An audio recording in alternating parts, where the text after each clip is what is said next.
Hello, everyone. Welcome to today's office hours. I'm Jennifer Splansky Juster, Executive Director of the Collective Impact Forum, and we are delighted to have you here with us today. Thanks so much for joining. This is the third in a three-part series of office hours that the Collective Impact Forum has been hosting these past few weeks. Today, we are here to chat about how to manage differences and hold difficult conversations. Something that I trust we are all working through in our collaborative efforts and likely in many other domains of your life as well. Before we go any further, I do want to begin by acknowledging the Indigenous lands that we are on and that we're all joining from today. Although we are meeting virtually, we do really believe it's important to acknowledge the painful history of genocide and forced removal from Indigenous territory. And we honor and respect the diverse and Indigenous peoples that are still connected to this land on which we reside. So for today's session, for Paul, Junious, myself, and colleague Tracy Timmons-Gray, thank you, Tracy. We'd like to acknowledge that this session is being presented and recorded on the traditional lands of the Ojibwe, Potawatomi, Menominee, Ohlone, Coast Salish, Suquamish, and the Duwamish people, past and present. We honor with gratitude the land itself and the people of the Indigenous communities. We also encourage and welcome you to check in the Zoom chat box and let us know where you are joining from and the Indigenous lands that you are joining from. So if you know those, that's great. If you'd like to look them up, we do have some resources here to help you determine what land you're on if you're in the United States or Canada. So you can go to nativeland.ca, or there's a great text service with the number here on the screen. And this is an open source project by Code for Anchorage, and it's very helpful. And we encourage you to use it if it would be helpful to determine where you are joining from today in terms of the Indigenous lands that you are on. So I see some chats coming in. I'll just give a minute for folks to check in there. You have the Ponca and Sioux, Dakota lands, Tiwa land, many more coming in as well. So please, yes, feel free to keep those coming as I do a few more. Spain? Yeah, Spain. Ho-chunk, wonderful. So I will let those keep going and I will do a few more logistics points before we enter into the conversation. So today we call it an office hours because we're going to spend most of our time taking questions from you all. On the Zoom webinar platform, there are two ways to type in. One is the chat that you all are using now. Thank you. The other is a dedicated Q&A box. You'll see it on your Zoom toolbar. Excuse me. If you could put questions for for myself and Junious and Paul in the Q&A box, that would be really helpful because we hope for a lively chat, and that way your questions will get separated out from conversation with folks on the line in the chat. In addition, we are recording today's session and we'll be making it available in the next day or so. We'll send you an email when it is available. Also, just if you want to use the chat, check that you are chatting the appropriate group. If you want to chat just the panelists, you can do that. Otherwise, do select all attendees to chime in conversation with everyone on the line. We also have enabled live captioning. You are able to turn this and sort of toggle this on and off as is most helpful for you. You can access the captioning service through live transcript on your Zoom toolbar. That will let you toggle it on or toggle it off as is your preference. Finally, if the question box isn't working for you and you want to reach us, thank you, Tracy. We'll be also checking email. So you can email Tracy at tracy.timmons-gray@collectiveimpactforum.org if you need anything through a different channel during today's session. So we're going to go for about 60 minutes, but before we do, I just want to kind of reorient us to the purpose of today's conversation. So we're going to be talking about questions related to managing across differences and holding difficult conversations. It's a tricky topic, and in many ways, or in some ways trickier in a virtual environment where many of us continue to do our work. So we, and that's Paul and Junious and myself, we are coming not as experts with magic answers, but hope to offer some ideas based on what we're seeing and learning across our work. And so with that, I'm going to do a quick intro of Paul and Junious for those of you who haven't been in a session with them before. So first we have Paul Schmitz through his consulting firm Leading Inside Out. Paul is also, through his consulting firm and as a senior advisor with the Collective Impact Forum, Paul builds collective leadership of organizations and communities to achieve greater impact. He is also the former CEO of Public Allies, and glad to be with you today and always, Paul. And then we also have Junious Williams, Senior Advisor at the Collective Impact Forum and Principal of Junious Williams Consulting. Prior to this, Junious served as President and CEO of Urban Strategies Council. So with that, we're going to hand it over to Paul to do a few framing remarks before diving into questions. All right, Paul.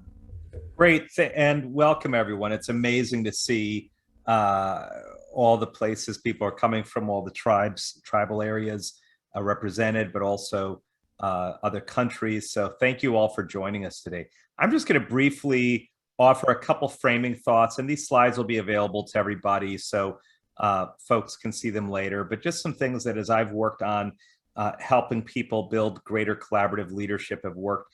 And the first thing I'll just say is that the first thing is that you have to be intentional about it. Community and culture doesn't get built just because people show up in a room. You have to work at it. And so what I'm going to share is a few things that I found are helpful. If you could go to the next slide, please. And I'm going to just 4 things. One is starting with yourself, practicing empathy, building trust, and difficult conversations. So let's go to the next, starting with self. And the first thing I always say when people want to figure out how to collaborate better or build community better or facilitate better is it's like, to work with others well, you have to first understand who you are and be able to articulate to others who you are. What's your purpose? What is it that's called you to do the work that you do? The second is why? Why do you have that calling? You, all of you, by virtue of being in this space, are people who've committed to improving the lives of others in your communities. Why do you do it? Is it like family, faith, a class you had, a teacher, a book you read, an experience you or others had? Like, what are the things in your life? And to know the story of how you came to have the calling that you have. To be clear about what the values are that you strive to embody as a leader. To me, like, it's important for a leader to be able to say, like, these are the things I strive to do and I'm willing to be accountable for. When you declare something a core value of yours, it's not you saying, I'm perfect at these things. They're things you say, I strive to do and I'm willing to be held accountable for them. And finally, it's the assets, needs, and support. It's to be clear about what do I bring? What do I not bring? And therefore need support in doing. I always say a great leader is one who has confidence in what you bring and humility about what you don't. None of us has the whole package, which is why we have to collaborate. And so as a leader, if I'm clear about my purpose and why I hold that purpose, if I have a set of values I'm willing to be accountable for, and I'm clear what I bring and what I don't bring and need support or help with, that's going to help me be a better collaborator from the start. The second slide walks into empathy. And I shared this in the last office hours. I shared a lot because I think especially in this environment right now, in a society where because of the pandemic, because of other challenges, and we just again had natural disasters in the last week, and we have schools that are safe or not safe. Like we're dealing with so many things that as leaders, I just keep calling this out because I think it's the most important thing leaders can do is to practice empathy. And the key point here is that empathy is not just something you have or don't have or do well or don't do, it's a practice. And I love the definition, and I use Brene Brown's work here of recognizing and remembering that empathy is not about fixing. I'm a fixer, so I always have to remember that. It's about connecting, and not just to someone's experience, but to the feelings and emotions that underpin the experience. She talks about 5 empathy skills that are really important. And again, if we think of these as practices, these can be helpful. The first is really putting yourself in someone else's shoes, getting perspective and taking someone else's perspective. The second is really being non-judgmental, not sitting from where we are and trying to judge somebody, but really trying to understand it from their perspective, because often we judge things where we have our own shame. The third is really understanding what someone's feeling and really not just listening to the content of what someone's saying, but really trying to understand and pick up on the feelings. The fourth is being able to communicate that we see the feelings, that we see someone, we can tell someone we see that they're anxious or scared or angry or sad, letting someone know that we connect to and understand what they're feeling. And finally, it's about being mindful and being present with somebody, that when we're in a conversation with somebody, that they know that they have our full attention, that our body language is supportive. And again, we're communicating back, we're paraphrasing what people say, we're letting people know they've been heard. So these are practices we can do to better show empathy. The other thing we can be aware of are empathy misses, things that we do that we think are empathy but aren't. One is expressing sympathy, feeling sorry for someone versus having empathy and connecting with somebody's feelings. The second is gasping or reacting in a way that makes the person feel ashamed of what they've shared with us.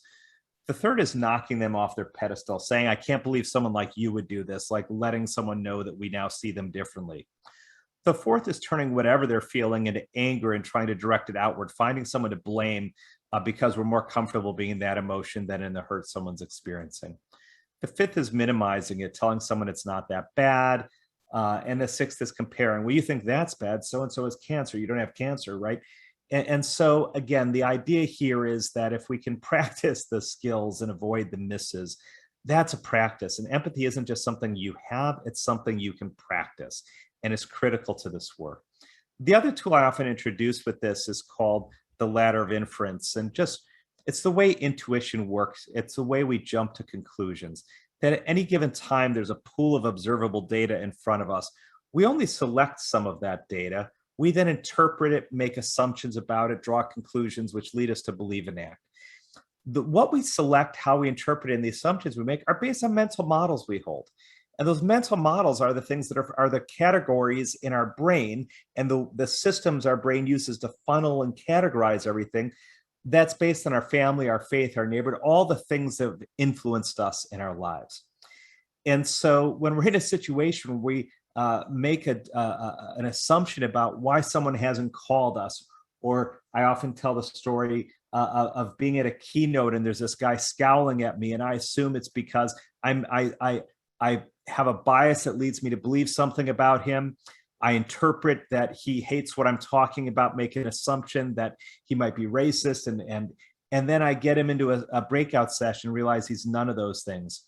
And so often we see things, we interpret them, we assume them based on mental models we hold. But that's the goal, is if we can understand we do that, then we can walk down the ladder, which is really important to empathy, is really trying to get out of our ladder and on someone else's ladder. Let's move to the next slide, which is about trust, which again, just recognizing that trust isn't something that, again, just exists. Trust doesn't just happen in a group. It's something that's built in a group and often has to be repaired in a group. The way individually we can build trust is, one, being sincere and reliable, doing what we say we're going to do. The second is to, if we can keep moving, thanks, is to acknowledge others' gifts and assets. When somebody knows that I value and see their gifts and talents, that I see them as a gifted person, a talented person, a skilled person, their willingness to hear feedback, their willingness to hear difficult things from me is much greater. If they think I see them in a negative light, they're much less likely to hear that. So again, the more we can acknowledge others, the more we can build that trust. The third is to clarify and confirm expectations. So often we see situations where people expect things of people they haven't communicated. And then when they don't meet that, we unfairly don't trust them. When the reality is we have to clarify and confirm and make sure people commit. Because if we have a clear agreement that I say, this is what I expect, and you've committed to doing that, then we have something we can work with. But so often it gets broken when we're not clarifying and confirming those expectations.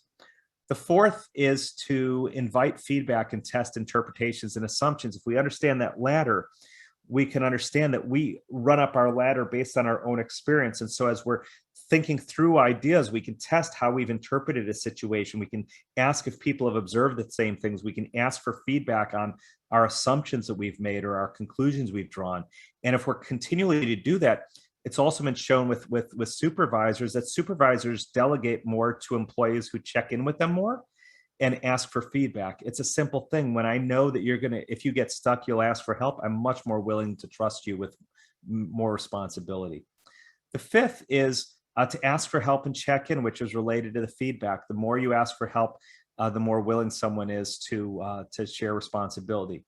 The sixth is judging people as individuals. That one of the challenges we have is I've been in coalitions where someone says they're from an organization, and because that organization got a grant we should have gotten 3 years ago, we hate them. It's like not judging someone by where they work or their background or where they're from, and trying to avoid those kind of judgment that are focused on groups rather than individuals. So let's move to the next. And finally, it's owning mistakes, failures, and unfulfilled promises. One thing that builds trust is when we own it, when we own what we've done wrong, when we own where we failed, when we own that we've not met a promise. When we can own those things, it makes it easier for people to trust us and to repair trust. When we don't own them, or we pretend we didn't do them or they never happened, that doesn't work. The other is how we build trust on a team. And there's a few things. One is building relationships, that when we know each other as individuals and not just titles and organizations, and we get to know each other and about people's families and interests and everything else, we find we're connected in ways that make it easier for us to relate and trust. The second is to clarify roles, responsibilities, and expectations. The clearer those are, the more we can hold people accountable to them and hold them for the group. The third is to define shared values and ground rules. That again, if we have clarity about what's expected in the group and we've created and agreed to those, then it's easier to hold people accountable to that in the group. The fourth is to facilitate intentional, transparent, and fair meetings. You can't have a meeting before the meeting that's the real meeting, or like have an insider group that seems to know more about what's going on than others, or call on the same people to speak at every meeting. Like, do things that make it intentional, transparent, and fair, so that everyone feels that this is a truly honest and open group. The fifth is to name and negotiate interests. I often hear people talk about folks in coalitions saying, well, they have their own interests. And I say, yeah, they kind of get paid to have their own interests. The question isn't that people have self-interest for their organizations. It's how you name that, navigate it, and negotiate it. And so there might be a situation where in our coalition, 5 groups are going for the same grant and only 2 are going to get it.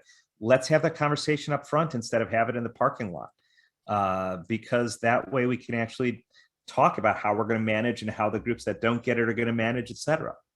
And finally, learn to surface elephants and have difficult conversations. And that's the last slide, which I'm going to go to now.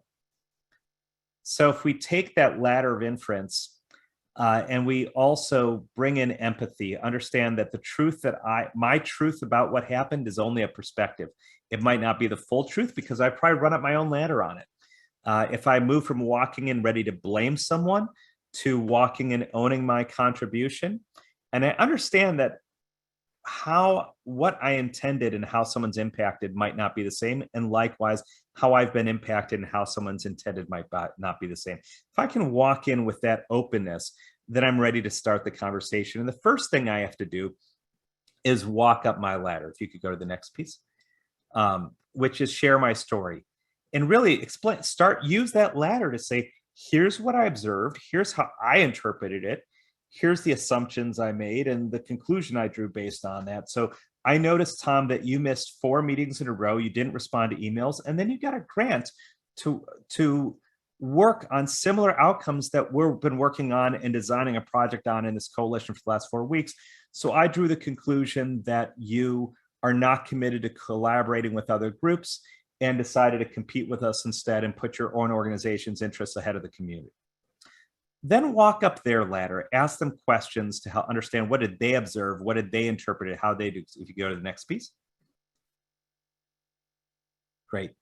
And so we might find out that Tom says, listen, I went to the first few meetings. It seemed like there was a small group that drove everything and all the decisions were made before the meeting.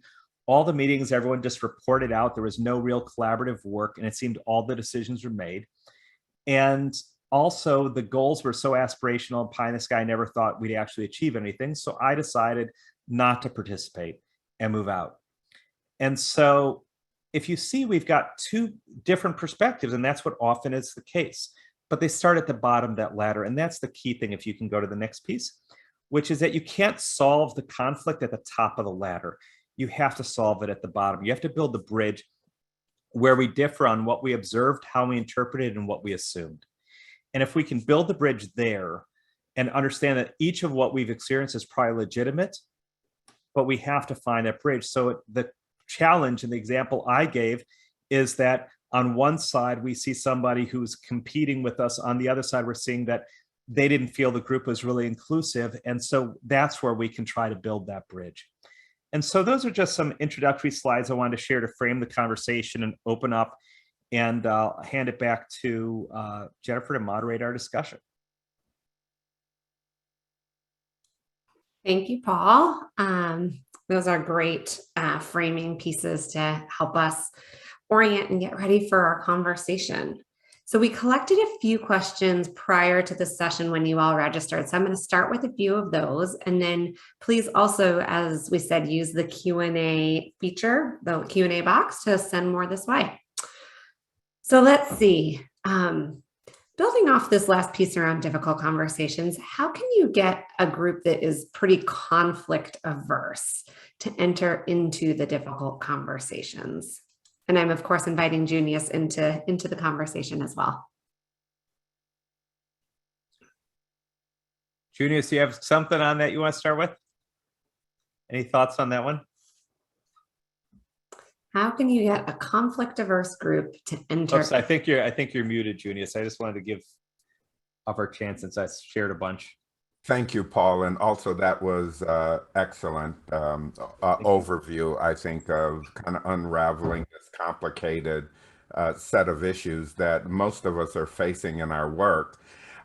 I think that it goes back to a couple of foundational pieces. If the group is conflict adverse, then you need to go back and lay some foundation for how that conflict is inevitable in almost every issue any of us are dealing with in collective impact. And it's not an issue of whether there's going to be conflict, but what are our tools and processes and practices for constructively managing the conflict. And I think it goes back in part to how people have been primed to understand and to be a little more comfortable. I mean, most of us are never fully comfortable with conflict, but with a set of tools for how we identify conflict that really require some sort of intervention. And I think the other part of it goes back to the ground rules. You've got to have a set of ground rules that everybody agrees to, that provide a context for safety. And I think that managing conflict is easier when people know that there's a safe environment. They know what the facilitator has established and how he or she or they have managed when things have started getting to a point of tension. I think it's a number of factors, but the most fundamental is it's going to be there. If it wasn't there, we probably aren't trying to deal with the right issues, because we got to collective impact because we tried a whole bunch of other stuff and hadn't tackled this problem. So we know that there's some conflict that underlies what's going on. So that's where I would start, is maybe we need to go back and have a conversation with folks about how, at least for this group, we're going to do something different around accepting the presence of conflict. What are the tools for management? What are the rules for protecting people, so that we're kind of creating an environment and a culture where, when we then do that kind of direct management, it's there. Really quickly, role of facilitator is key here in terms of how they set the context for it. and the fact that finally separating conflict over issues and interpersonal conflict and what gets dealt with at the collaborative table and what the facilitator might ask people with or without their assistance, that it seems like a personal matter. Let's deal with it personally and not with the whole group versus substantive content issues, which that's why we're at the table to work through those. Yeah, love all of that. Thank you so much, Junious.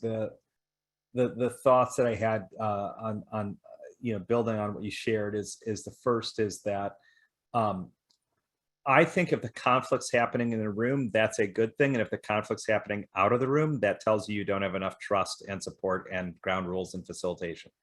So if you're going to the parking lot and everyone's having the conversation out there that should be in the room, that shows a lack of trust in the group. And again, that's why trust building is so important to this. The second thing I'll just say is that I see a lot of groups early on in their formation do a lot of culture building stuff, and then they drop it all and make the meetings just work. And then they hit the difficult part and they have no cultural muscles to get through it. And so that to me is why groups need to continue to do things that build relationship, build trust, actively engage in that, because you need to have people feeling more, the more trust and connection you build, then the better it's going to be to work through those inevitable difficult conversations. Because as Junior said, they're going to happen. It's a question of whether you've got the tools to manage them. And the facilitation's key, but also the relationships are key to that. And so I, in my eyes, it's something that's going to happen. The other thing I'll just say is I'm conflict adverse. I'm the one who's in the fetal position behind the copy machine, not wanting to have a conversation. But that means if you are conflict adverse, you better have a partner or someone on your team or someone who's not, that will challenge and support you to face it and be part of it, and to have that self-awareness. Again, if you know what you're good at and know what you're not good at, then you got to know, who else do I need to have on my team? What other tools and skills do I need to have on my team? And in my case, I know that whoever I work with on these things has to be much more comfortable with it, because I will tend to be a little bit more avoidant. And so having that partner or teammate who's more willing to do that can bolster our ability to enter those spaces and to do it. And I think Junius, that point at the end about the difference between dealing with interpersonal versus group is so important also, because you can't use the meeting to solve interpersonal issues. Those have to be dealt with outside usually. Yeah. Your comments have brought up a question, and I'm also going to riff off a question here that someone put in the Q&A box around who is holding the responsibility for facilitation. So I know often in collective impact conversations, I often talk about the backbone kind of being the primary facilitator of group meetings. And I want to say, I think that is sort of the default and often the case, but it's helpful to always ask, in a given context, depending on who's the backbone or the topic at hand, whether it is the right role for the backbone to be facilitating conversations. So for example, if there's a topic where the host organization is particularly close to it and the backbone is a little bit hard to play sort of an honest broker type role, maybe deferring to someone else for facilitation is helpful. If there are issues around, for example, race equity that are coming up, and facilitating conversations on race is not a strength of the backbone, that can be an opportunity to bring in someone with expertise around facilitating racial equity oriented conversations. So I do want to kind of call out that nuance in particular around collective impact work. And I'm curious, Paul or Junius, if you have, feel free to disagree, push back. Let me know what you think about kind of who's holding that facilitator role. I'll just say quickly, I think you're right in the sense that I think that typically it's the backbone. And if the issue may involve, sometimes you do bring in someone from outside when it's necessary. Sometimes it's shared in the group. And sometimes I've seen co-chairs of work groups facilitate where they just have to be able to handle that. And if not, then either the backbone holds that or they bring in someone from the outside. The other thing to be aware of is if there is a conflict in the group, is you have to call on relationships. Is that if there are, if it's an organization, must be, is there someone on the steering committee or in the work group that can kind of has more influence with those who are maybe acting outside of the the ground rules and can more easily hold them accountable. And so again, being aware of kind of like both formal influence and informal influence or authority and how that works in a group, and utilizing that so that if there are differences or challenges, sometimes you hand that work to others who might have more relationship or ability to do it. No, this is interesting because I was on a call earlier today with a client, and we're just starting to form the group, a group for a collaborative. And one of the things that was raised around kind of more generally enforcement of rules, because I'm looking at one of the questions in the Q&A box, and one of the local partners suggested and raised the idea of, well, why don't we have someone who's responsible for like the rule enforcement? And I thought about it for a moment and said, well, that's analogous to a parliamentarian of sorts, a little broader. And then I thought more about it, and I thought, well, maybe we don't want to go that route, because one of the things that's so important to collaboration is sort of collective responsibility and accountability. And what does it do when you take an important role around who is it that supports our agreements, and you devolve it to a single person? That's probably not the way you want to build that group muscle that you really need to say, no, we're all in this together and responsible for enforcement of rules, achievement of the outcomes, that there's collective responsibility and accountability. But it did kind of pique my interest around whether people have used that sort of model, a little different than bringing in someone to facilitate a difficult conversation, but the notion about who's responsible for the kind of rule enforcement in groups, collective versus facilitator versus a single person in a leadership role. I just want to quickly say, I think one part of that, I think that's an intriguing question about the who. But one thing I've always encouraged groups to do is once they've created ground rules or shared values, either put them on the wall at the meeting or put them on the back of every agenda so they're always present. And when you're managing the group to them, acknowledge those and don't let them become something you created at the beginning and then they go away, because that doesn't work. And don't write them in flowery statements that belong on posters with like rainbows and stuff. Like, make them real concrete things that we say, like we do. The example I often give is people say, we'll have a core value of diversity and say, everyone matters, which is different than saying our core value is diversity. No meetings will be held where at least half the chairs aren't filled by people of color. That's clear. And I know what I'm accountable for. And so values and ground rules should be written in a way that people are clear what they're accountable for.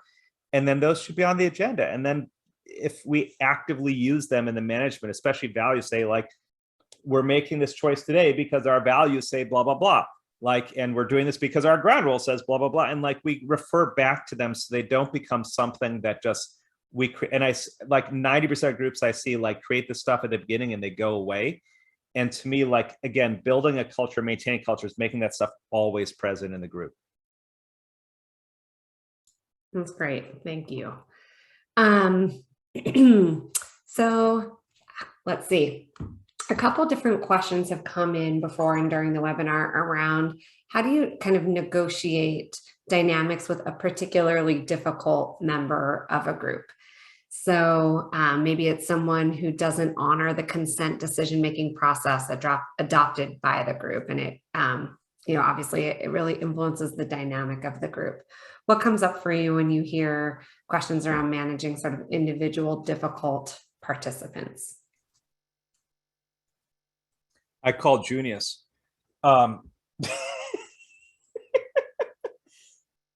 It's hard, right? And I guess there's a couple things like, is it somebody who's just like likes to be provocative? Is it someone who likes to hear themselves talk? Is it someone who doesn't truly believe in the work and is trying to like sabotage it through what they're doing? Is it someone who's a difficult personality? There's a lot of different things that might be behind it. And I guess to me, it's like, if it's, the first thing is like either the backbone staff person or co-chairs of that body need to like go out and talk to that person and kind of share again, what are they observing about their behavior and how is it affecting the group and how they're seeing it, and kind of understand from that other person's perspective. But I also have to say, like, I've worked with 2 collective impacts in the last month who realized they had to fire somebody from their work groups. And I think that sometimes you just realize that someone's in there is not contributing to the ultimate goal or doesn't fully believe in it. And they're kind of there almost to sabotage it. And if someone's not fully committed, that's it. But sometimes, you know, what I don't want to mistake and want to acknowledge, sometimes there's people who just like, they're provocative, and that can be seen as conflicting, but it's like their intent is not like they're trying to sabotage the group. And so it's really understanding kind of what we're dealing with. And sometimes it's pulling that person aside and helping them first understand how their behavior is impacting the group and the group's ability to do its work. And then recognizing whether that's something they want to fix or not, and then determining whether they're really committed.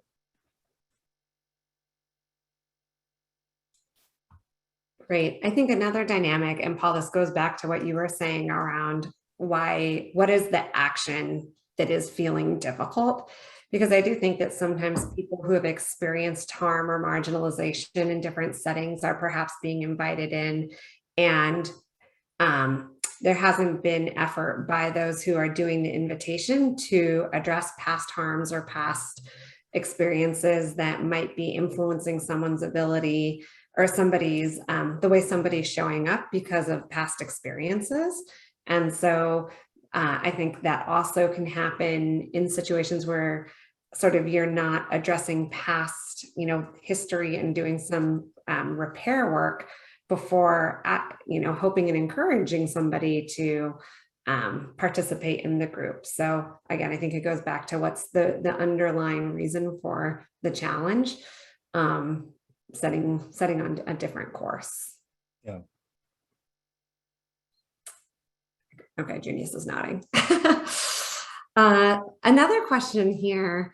I found it useful to resist trying to solve or resolve a conflict, especially those that are sort of long-held issues in real time within the time span of a given call or meeting.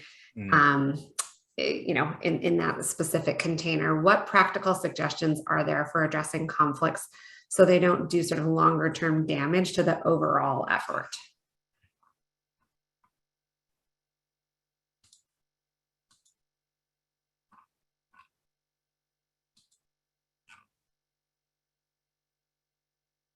This is where we all stare at each other to see who wants to go first.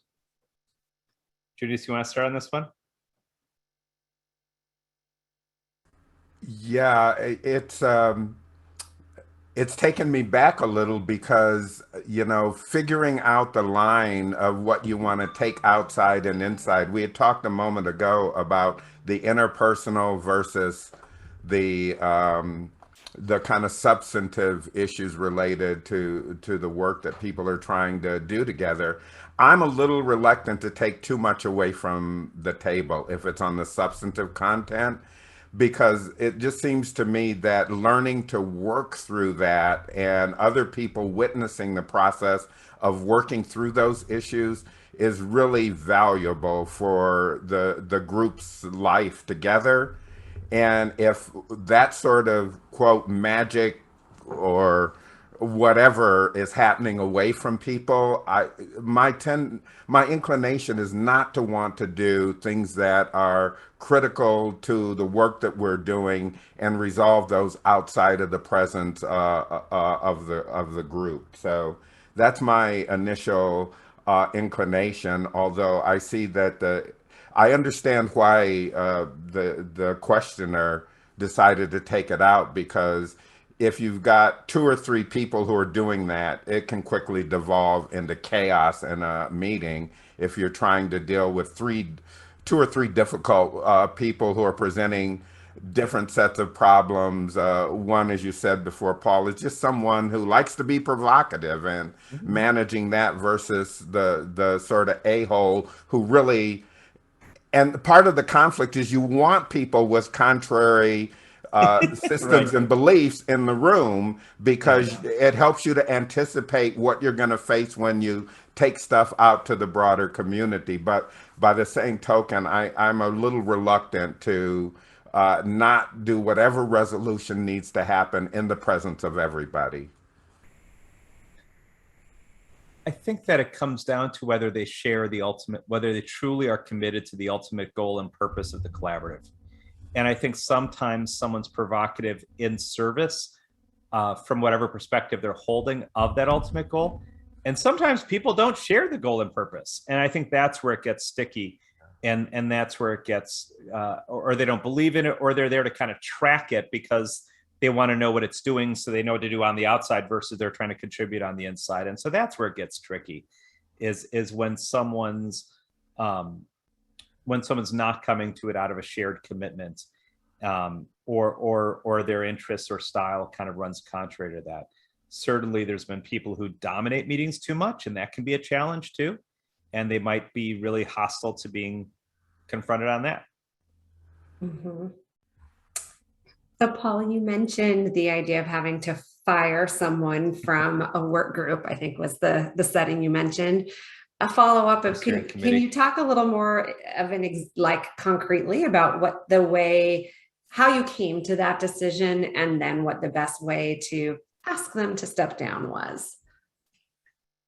So in one case, there was a steering committee, and there was a member who did a lot of talk outside the meetings, and not talk that was constructive toward the goal, but was almost trying to sow greater conflict in the group. And basically the group's consensus on where they wanted to go wasn't necessarily where this person wanted to go or the best interest of their organization. And they kept trying to shape it for that purpose. And at a certain point, the conversation had to be, is this person truly committed to the goals and strategies that the collective have agreed to? And the honest answer was no. It was clear they were not. And so then the conversation has to be with them like, this is the agreed upon result, strategies, way we're organized. This is how these are the ground rules we've all agreed. Are you truly committed to running by these? And to say like, maybe this isn't the place for you. I've seen groups also I've seen groups have that conversation. It's a little more constructive. And I've seen groups also say that ask someone not to serve and let them know that they're no longer on the steering committee. And it was because of a specific situation. I know a case recently where there was a harassment issue. I mean, there's sometimes are difficult issues where people have to be asked, where it's clear that somebody is no longer serving the shared purpose of the group. And, again, it's all so individual, but it's a matter of, is it something where a conversation can be held to just kind of acknowledge that maybe where that person's interests or organization's interests are and where the group's going might not be in common, and that's okay? Or is it something where the personality or other things are just so in the way that we just need to say that like they're not abiding by our ground rules, that if they want to participate in the group, we've all agreed to abide by this, and if they don't agree to abide by this, they can't be in the group. And again, it's just holding people accountable to what we've all agreed on. And that's why it's so important that a group agree, like the backbone doesn't create a list and say, here's your role, here's your values. It's got to be agreed to and hopefully generated by the group. So the group is saying, here's what we're going to be accountable to. And then you're holding them accountable what the group's decided, not what you as facilitator have decided. I don't know, Junious, have you ever had to do that? Yes, and the lawyer in me goes immediately to due process. And I know in a lot of groups, when you bring up the issue of what are the rules around discipline in the group, people, oh, we don't need that, da, da, da, da, da, da. But it's sort of like the prenup in marriage. You never think you need it going in, but if you don't have it and then something happens, it's almost impossible to do it without causing major disruption, because every decision and every step of the process, you're operating de novo. And I, as a potential target of your action, I'm going to say, That's not fair. And so I would caution people. I know you don't want to anticipate those sort of things, but having at least some skeletal structure that talks about, well, removal of people. Sometimes people just don't show up and they don't there. Well, what's your process for saying, well, how much do we continue to deal with somebody or send communications or so forth to someone who isn't showing up? And then you have the affirmative case that you're talking about, where you need a process by which you initiate and take that action in some way that is fair to the individual who might be subject to a removal. But I do think, as Paul was saying, there are circumstances where it's clear the only resolution is that that person doesn't need to be a part of it. I would go a step further in trying to deal with them to see if I could get them to voluntarily do this, which is having the conversation and asking them, how does this benefit you? Within this table and all of these people within your organization, is this something that you can project is going to be beneficial for you to operate in this way, the way it's perceived by others? How is that benefiting you? And might it be a better opportunity for you to find some other way to contribute, but to try to get the person to see that this isn't working either for the rest of the group or for them. So why are we persisting? But related to that a little, Jen, there's a question there that I'd really like to deal with if we could for a few minutes, because I think somebody has brought up a really important question regarding building relationships back up, and especially building relationships with marginalized, when you have marginalized groups who are part, or people from marginalized populations who are part of the group.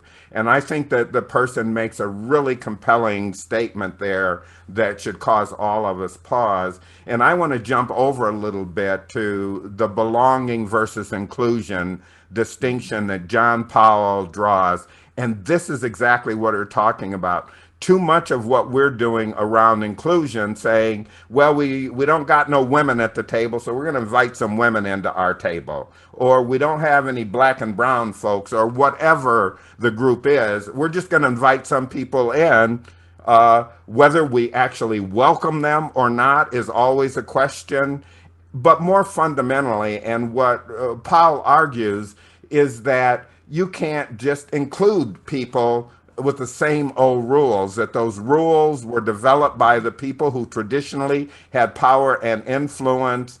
And what you need to do is adopt a frame of belonging. And in order for people to feel like they belong, they need to have some say. So when you try to diversify your table, when you become more inclusive, it's an incumbent upon you to figure out how to co-create with the new stakeholders at that table what the culture, the norms of that group are. And what the person is saying is, I think, so all of this is much more difficult because all of the opportunities we used to have in the face-to-face meetings for relationship building are gone. You know, the parking lot, the break, all of that stuff, you know as well as I do. So I think it's really important, as Paul says, to always have relationship building activities.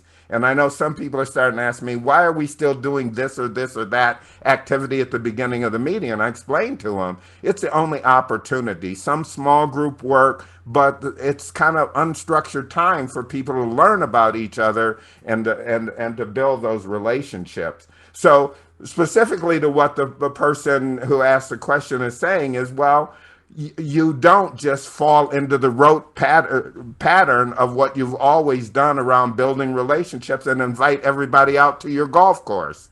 What you need to be asking is, what are people around this table interested in that we might all learn to do collectively together, so that we're building the foundation of this is a sort of group activity that we're at least all curious about, and that we explore something together. So everybody's in on the decision about what that is, and we're all learning about or accessing that sort of activity. And I know this is really difficult in the environment we're in, but it's fundamentally important that everybody feel like I came to the table, I was able with other folks to co-create what the culture and norms are, and I'm comfortable that this is for me too, and that my being diverse and at this table is actually going to work the magic that we know it can, which is we're all going to do better by virtue of doing this. Yeah. And again, I think it's that agreed upon values. I always say that if you change who's at the table, you have to change the table itself. And I think that's, you have to create a new table. And I think that if anyone invites me to go golf, I'm not going, but I think we can create those things. And a lot of the relationship building I've seen within groups doesn't involve having to go anywhere. It happens in the room. And again, it's just getting to know each other and doing activities and doing check-ins and having paired conversation, doing things to like help people connect and get to know each other as they do the work. It doesn't have to be something that's elaborate or outside. And if you do those things, that's great, but they should be things that everyone agrees on and are open and where places where everyone belongs. Great. And you've spoken about the topic of sort of inclusion of folks from a variety of backgrounds and culture building and norm building. There's a question that kind of probes a little bit deeper on that with respect to, sorry, it's lost in the active chat, when working to center residents' voice in the content. So, the person who is an initial convener might have one vision. How do you hold the tension between the folks who are perhaps convening the table if it is not exactly in line with the aspirations of the community and what folks begin to hear from the community engagement process?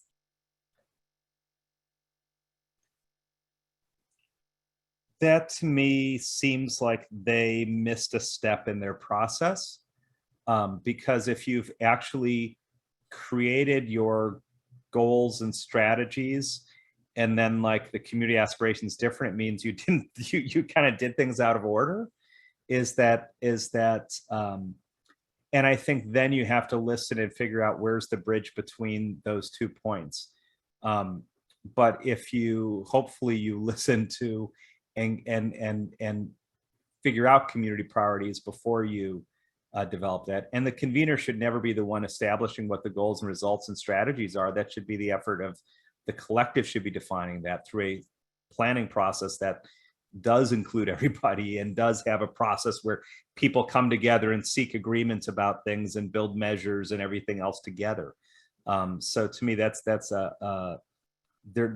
means there's been steps missing in the process. Great. So we have time for one more question. Paul or Junious, I think you've been glancing at the questions. If there's one that you're excited about, you can elevate it. If not, I'm happy to ask one. Is there one that Junious, you read my mind on the one that you pulled out?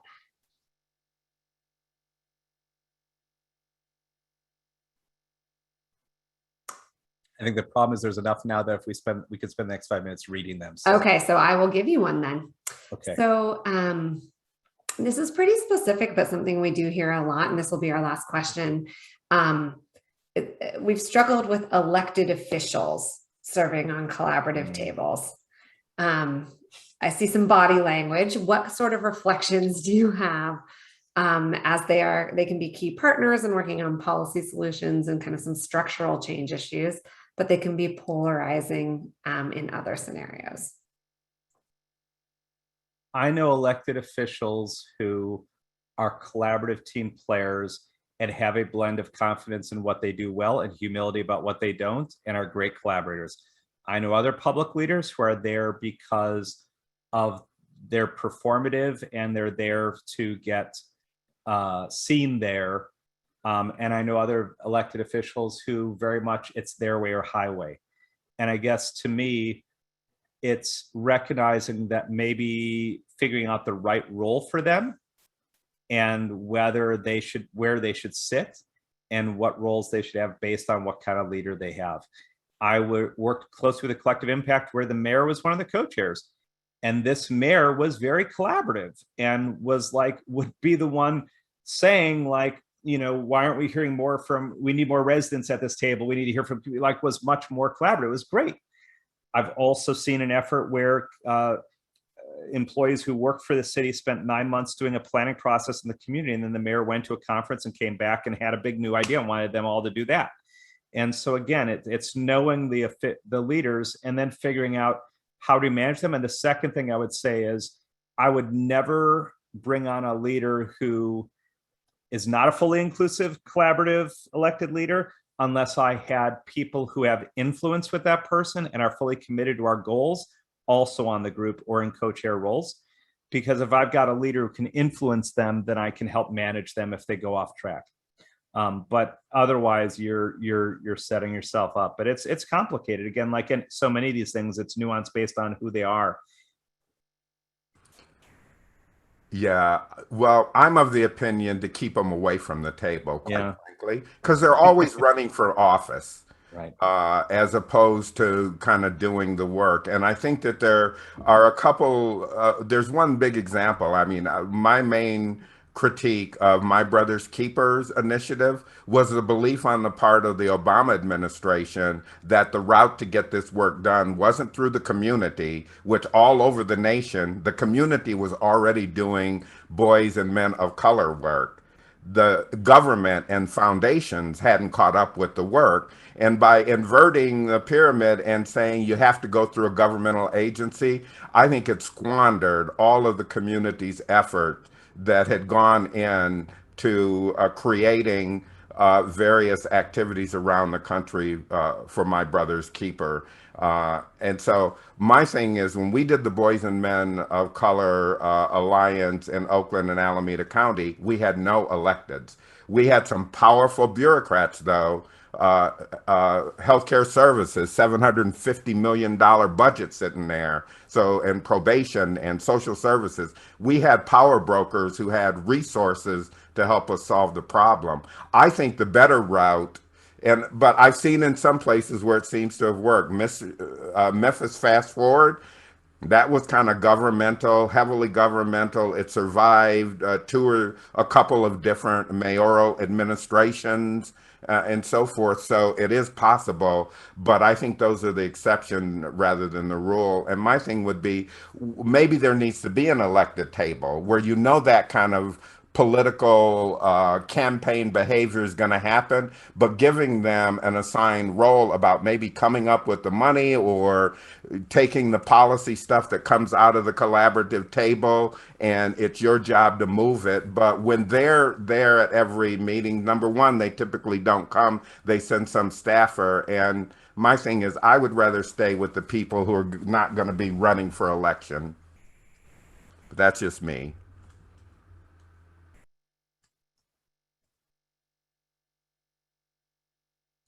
Great.